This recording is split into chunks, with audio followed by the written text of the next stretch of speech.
Coming up, a chemical spill has residents concerned. And later, Tesla recalls its vehicles. The Iowa Hawkeyes were raining down threes on the Ohio State Buckeyes. And Iowa City turns into a winter wonderland again. This is DITV News at 8:30.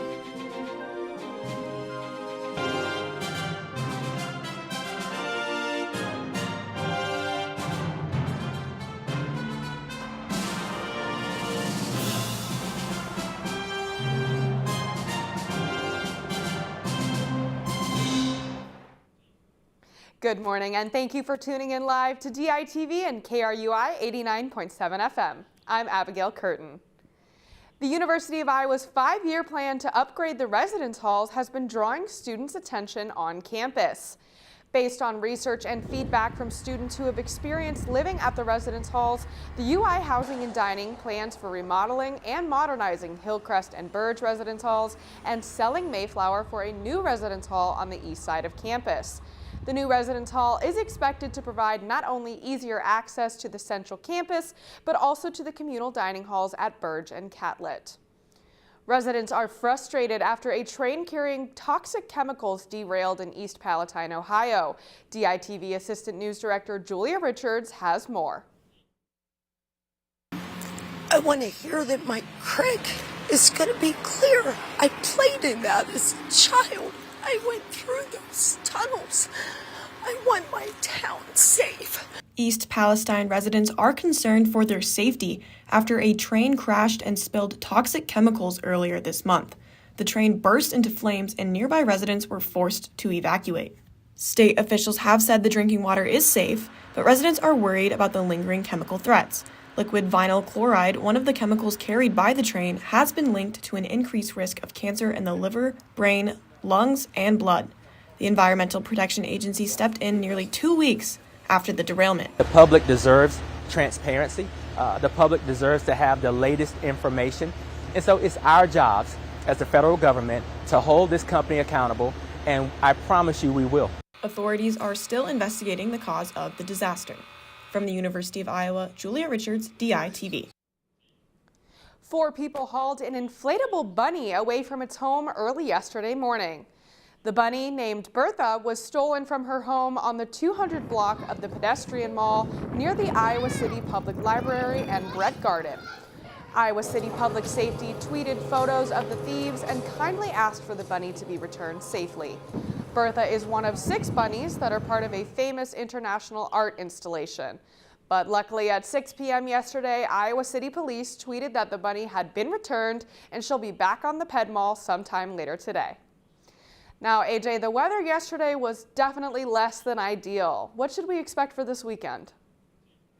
Well, Abigail, that winter storm yesterday ruined my hair on my walk to class, but thankfully today we won't have to worry about anything causing a bad hair day. It's going to be sunny with a chilly high of 25 and a low of just 5. And tomorrow, however, looks to bring more clouds, but a high of 38 and a low of 23. Looking ahead to Sunday, it is going to be partly cloudy with a high of 40 and a low of 30, and will look pretty similar throughout the beginning of next week. Monday will bring a high of 45 and a low of 27, and Tuesday will be a high of 38 and a low of 28. Wednesday, be prepared to break out the umbrellas, and Thursday looks to bring gusts of wind of up to 24 miles per hour. That's a look at the weather ahead. Now back to you, Abigail. Thanks, AJ. Iowa residential property values will start experiencing big changes across the state. I have more on what to expect. The value of most Iowa residential properties is expected to increase this year. Homes in Johnson and Lynn County could expect to see up to a 40% increase in value, though the average increase is estimated to be around 22%.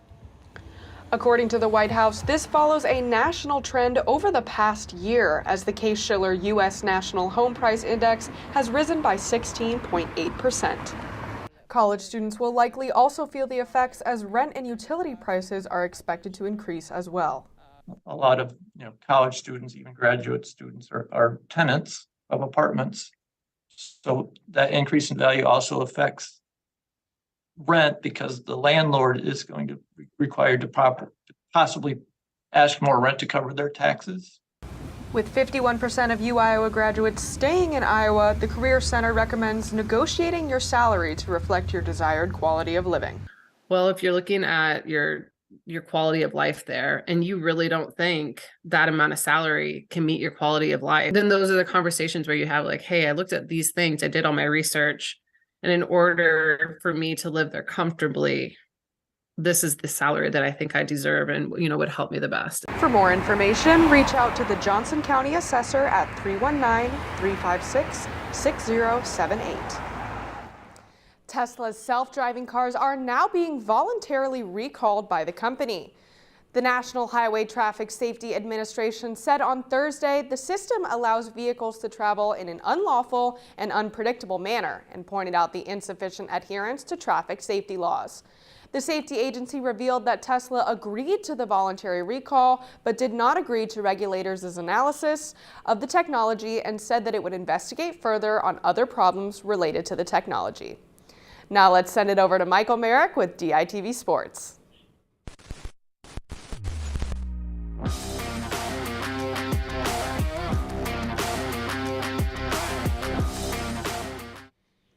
Thanks, Abigail. And the Iowa Hawkeyes men's team returned to Carver Hawkeye Arena last night after their quick trip to Minneapolis when they beat the Gophers. They took on Ohio State, and DITV sports reporter Vivian Samaski was at Carver Hawkeye Arena with more. The Iowa men's basketball team defeated the Ohio State Buckeyes 92-75. The Hawks came out blazing hot, putting up almost 50 points and finishing the first half up by 11 on the Buckeyes. The second half was just as ugly for OSU, with the Hawks offense keeping its first half form. Iowa would defeat the Ohio State University by 17. With the team barely taking a shot in the last minute of the half of the game, Iowa had 5 players score double digits, with Tony Perkins being the lead scorer of the night with 24 points. The Hawks defense was also stout, with the only Buckeye player able to make any serious dent was Sean McNeil, who dropped 20 points. Good job by our guys. Would like to have done a better job on McNeil. He got free a couple times early and he got cooking. But he made some tough shots too. But the bottom line is we didn't give him any seconds, any putbacks, no easy baskets. And we kept them off the free throw line the entire second half. This win comes out at a critical time in the season as the Big Ten tournament is less than a month away. Iowa currently is tied third in the Big Ten, but could move up to second place with a strong finish to the season with some help with their next component. Hawkeyes are on the road this week, playing Northwestern once again. Hopefully the Hawkeyes can add another win to their week. From Carver Hawkeye Arena, Vivian Samaski, DITV Sports. Thanks, Vivian. Now moving to the incredible women's basketball team, ESPN College Game Day is coming to Iowa City for next Sunday's matchup against the Indiana Hoosiers. Head coach Lisa Bluter said, quote, "Our program is thrilled to be one of 3 schools selected this season to have College Game Day on our campus. It's a huge honor, and we are looking forward to showcasing our program on one of the best stages," end quote. The Hawkeyes would fall to the Hoosiers 87-78 last week, but they will have their chance at revenge and a chance to upset the number 2 ranked squad in the nation on national television, and they can climb the rankings right before the Big Ten tournament. And as the season has been winding down, that Iowa women's basketball team has continued to play tough opponents. DITV sports reporter Johnny Valtman was at Carver Hawkeye Arena on Wednesday night for the rivalry game against Wisconsin.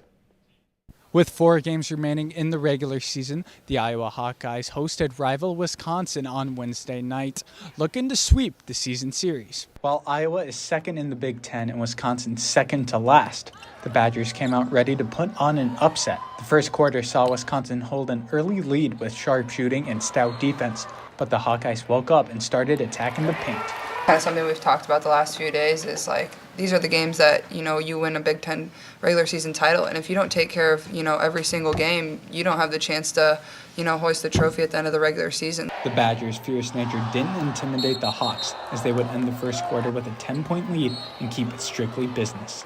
Caitlin Clark put on another well-rounded performance, scoring 24 and dishing out 8 assists.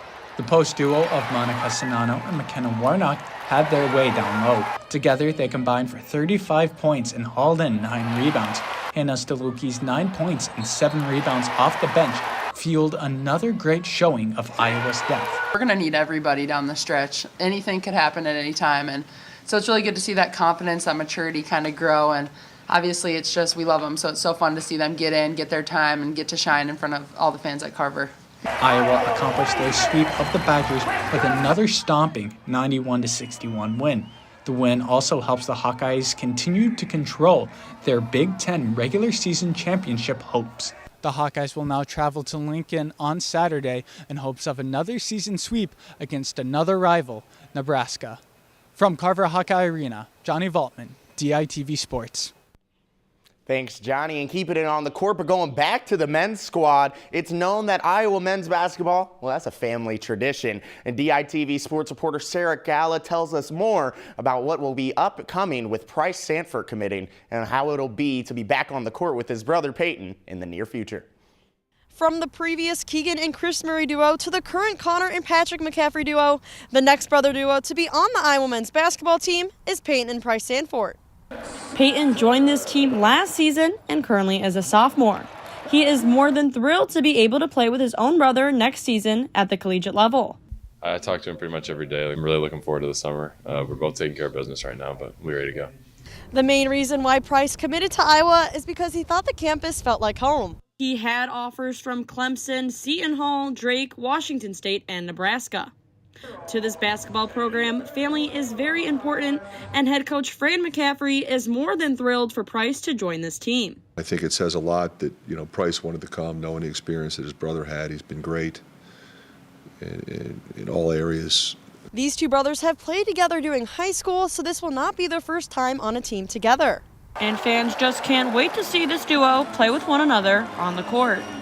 I'm really excited to see them get to play together. I think with Coach McCaffrey and his experience with coaching brothers from the McCaffreys to the Murrays, I think he's going to do a really great job with them. Time's ticking. Get ready because this next season is something you won't want to miss out on. From Carver Hawkeye Arena, I'm Sarah Gala, DITV Sports. It's always great knowing that the family business will stay intact with the Iowa Hawkeyes men's team. Moving on to wrestling, not only will Sunday be the last home meet for the Iowa wrestling squad, but it will also be senior and alumni day in Carver. DITV sports reporter Aiden Wirtz has more on the upcoming match. On Sunday, Iowa men's wrestling will take on the number 6 ranked Oklahoma State squad in a sold-out Carver Hawkeye Arena. And for a special 3 seniors, this night will be bigger than just a sport. Mirren, Warner, Spencer Lee, they're all 6-year guys. They are loyal, they are loved, they are beloved. They went as long as they could. For those wrestlers, the memories they've made have been everlasting as a Hawkeye. And come Sunday, they'll get to show out one last time. It's the last one, senior night. Me, Max, and Warner been through a journey together. Every dual meet and every meet that I've been able to wear the Hawkeye singlet has meant something to me, and it's been a great experience, something I dreamed of ever since I was younger. I think they should let me and Warner sing the national anthem for senior night. That's something I've been talking about for a long time. With the postseason just weeks away, the Hawks will need to move forward with force in order to make a run for the championship. From the University of Iowa, Aiden Wirtz, DITV Sports. And I don't know about all of you, but I would love to hear Max Burin open with the national anthem. So that's all we have for you here in sports. Come back Monday for all of the latest on everything Hawkeye sports. Let's send it back to you, Abigail. Thanks, Michael. And yesterday was nuts. No, really. Yesterday was National Almond Day. Almonds are one of the most popular tree nuts, and they're native to the Middle East, and they're known to lower blood pressure and blood sugar and cholesterol levels. They're considered to be a heart-healthy food, perfect for celebrating during the love month of February. And thank you for tuning in to DITV News and listening to KRUI 89.7 FM. Be sure to head over to thedailyiowan.com for all your latest news between Monday and Friday, and check out more of our content on the Daily Iowan YouTube page or dailyiowan.com/DITV. For DITV News, I'm Abigail Kurten. Have a great day.